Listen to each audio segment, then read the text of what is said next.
God will use all things for his glory, but how we play a role in that depends on us and our obedience. We're in Acts 24, and Paul is still moving through the system. The Jewish leaders have had him arrested, and they want him done away with. There's nothing to charge him with because technically he hasn't done anything wrong. They just don't like him. Everybody keeps pushing him off, and now he's brought before Felix, who is the Roman governor of Judea. His accusers say he's a menace to the community. He stirs up trouble. He's been disrespecting the temple. Totally not true.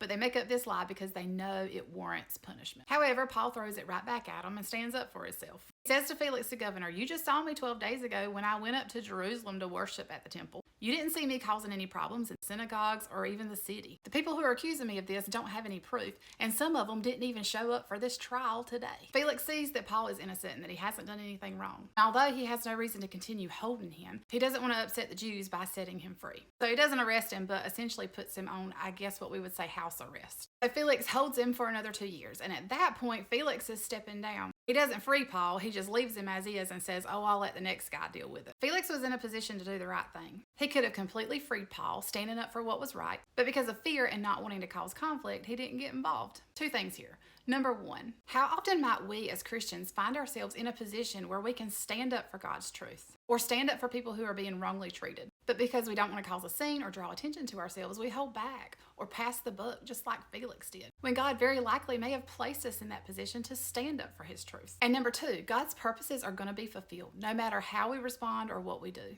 Although the right thing is not done here and Paul is not being released, the situation is ultimately fulfilling God's will to move Paul along to Rome where he wants him to preach the gospel. So we can be like Felix, cowarding back, going with the flow, not wanting to cause any commotion. Or we can do the right thing. This made me think about Esther, who did the exact opposite of Felix. We should be like Esther, who embraced the fact that she was put in a position she was to do great things for God's kingdom. And she did.